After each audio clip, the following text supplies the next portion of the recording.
Good morning to all my dear students of class first. Today I am here to teach you the subject moral values. आज हम इस video में moral value का chapter read करेंगे. Chapter number 14 है हमारा bell the cat. Bell यानी कि घंटी, कैट यानी कि बिल्ली. तो बिल्ली के गले में घंटी कौन बांधेगा. So let's start the chapter explanation. There was a grocery shop in a town. एक कस्बे में क्या था? ग्रोसरी शॉप, राशन की दुकान. ग्रोसरी शॉप यानी कि राशन की दुकान. राशन की दुकान का मतलब होता है जहाँ पे हमें सारी चीजें मिलती हैं, लाइक पल्स, राइस, मसाले, बिस्किट्स, ब्रेड्स, ऑल सारी चीजें हमारे किचन की जरूरत की रोज की ग्रोसरी शॉप में एक राशन की दुकान पे मिलती हैं. Plenty of mice lived in that grocery shop. वहाँ पे ढेर सारे चूहे कहाँ रहते थे? ग्रोसरी शॉप में, किराने की दुकान में. There was a lot of food for them. और वहाँ पे बहुत सारा खाना था उन्हें खाने के लिए. They ate everything and spoiled all the bags. और वो क्या करते थे? सारा भोजन तो खाते ही थे और साथ में सारे जितने भी शॉप में बैग्स थे, बोरी थी, उन सबको क्या करते थे? काट काट के बर्बाद कर देते थे. स्पॉइल्ड यानी कि बर्बाद करना, नुकसान करना. They also wasted the bread. और वो क्या करते थे? सारा ब्रेड यानी कि रोटी, बिस्किट्स के जो पैकेट होते थे, and fruits of the shop. और जो भी खाने वाली चीजें होती थी उन सारे पैकेट्स को खराब कर देते थे, जिससे वो क्या हो जाते थे? वेस्ट हो जाते थे, कोई परचेस ना कर सके. ताकि the grocer got really worried. तो जो दुकानदार था बहुत ही ज्यादा परेशान हो चुका था उन चूहों से. So he thought. तो उसने क्या सोचा? I should buy a cat. क्यों न मैं एक कैट खरीद लेता हूँ and let it stay at the grocery. और उसे कहाँ छोड़ देता हूँ? इस राशन की शॉप में छोड़ देता हूँ. Only then I can save my things. और उस बिल्ली की सहायता से मेरा जो नुकसान है वो बच जाएगा, क्योंकि बिल्ली जो है वो चूहों को खा जाती है ना. He bought a nice. तो उसने क्या किया? एक बिल्ली को खरीदा. Big fat cat and let her stay there. उसने उन चूहों को खाने के लिए क्या कर दिया? वहां पे चूहों के नुकसान से बचने के लिए एक बड़ी सी मोटी सी बिल्ली खरीदी, परचेस की और उसे राशन की शॉप में छोड़ दिया.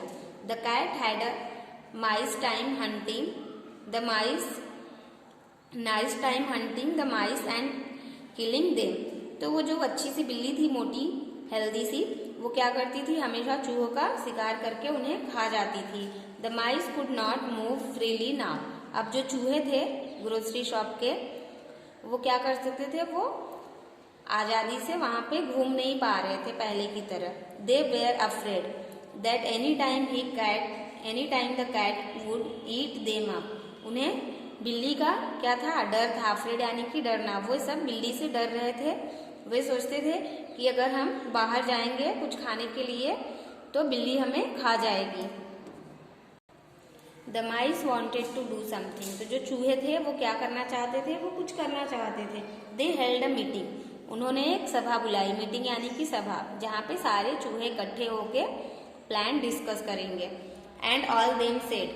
और सारे वहां पर इकट्ठा हो गए. We must get rid of the cat.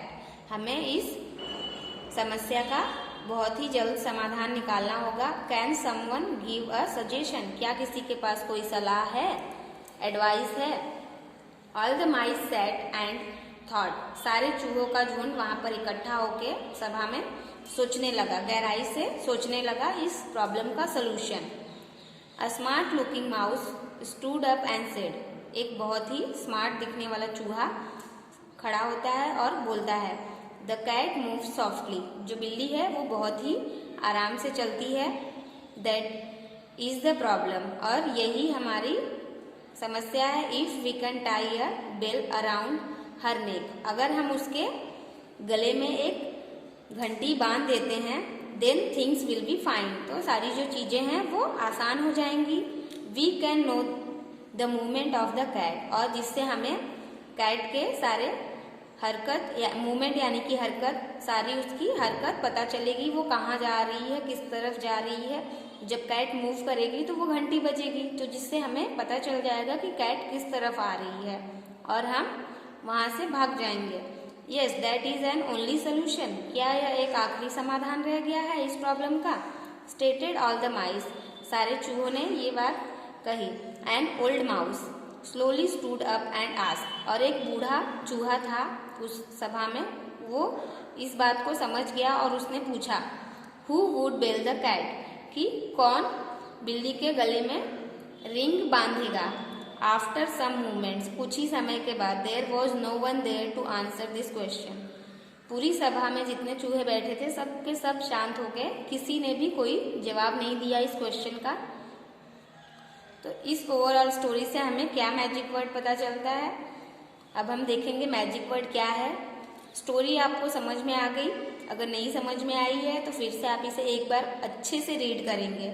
इस पूरी स्टोरी से हमें ये पता चलता है हमें किसी भी प्रॉब्लम का सोल्यूशन तो निकालना है, बट सोल्यूशन ऐसा निकालना है जिससे किसी को नुकसान भी ना पहुंचे। बट ये जो माइस ने सोल्यूशन निकाला था, चूहे ने, उस सोल्यूशन से तो सोल्यूशन तो ठीक था, बट वो सोल्यूशन को करता कौन? कोई करने वाला नहीं था। तो हवा में हमें कभी भी तीर नहीं मारना चाहिए, फिर चाहे वो कुछ भी हो। तो इस चैप्टर का मैजिक वर्ड क्या है हम देखेंगे। Do not build castles in the air when you can not do anything. जब हम कुछ कर नहीं सकते तो हमें हवा में महल बनाना नहीं चाहिए, जिससे तेज हवा आएगी तो महल क्या हो जाएगा? गिर जाएगा। ओके, अब हम एक्सरसाइज पार्ट देखेंगे। आज का आपका होमवर्क है, आप कंप्लीट चैप्टर अच्छे से रीड करेंगे। Okay, first A, choose and right the correct option. First, plenty of dash lived in that grocery shop. Cats, dog, mice, children. The answer is mice. Second, mice also wasted the bread, biscuit and fruits of the dash house, shop, office, building. The answer is shop. Third, the grocer bought a nice big fat dash and let her stay there. Mouse, cat, dog, elephant. The answer is cat. Fourth, after some moments, there was no one to answer this dash. Query, inquiry, difficulty, question. The answer is questions. B देखेंगे, fill in the blanks using the correct option. First, there was a dash shop in a town. Grocery tray. The answer is grocery shop. Second, the grocer brought a nice big fat dash and let her stay there. Answer है cow and cat. The correct answer is cat. क्योंकि जो grocer है, दुकानदार है, उसने क्या खरीदा था? एक कैट, मोटी कैट खरीदी और शॉप में उसे छोड़ दिया। Third, the mice could not dash freely now move eat. The answer is move. अब जो चूहे थे वो आजादी से यहाँ वहां नहीं घूम सकते थे। Fourth, and dash mouse slowly stood up and asked who would bell the cat, young, old. The answer is old. तो जो बूढ़ा चूहा था उसने कहा कि कौन उस बिल्ली के गले में घंटी बांधेगा। See, write T for true statement and F for false statement. First, there was a grocery shop in a market. False, the grocery got really happy. The grocer got really happy, क्या जो दुकानदार था वो सचमुच में बहुत ज्यादा खुश था? False, the grocer bought a nice big fat cat and let her stay there. True, क्योंकि जो दुकानदार था उसने एक मोटी सी और अच्छी सी बिल्ली खरीदी और उसे दुकान में छोड़ दिया। Fourth, the mice wanted to get rid of the cat. True. Okay, so the exercise part will be over. आज के वीडियो में इतना ही। क्वेश्चन आंसर हम नेक्स्ट वीडियो में देखेंगे। Thank you for the today's class. Have a great day children.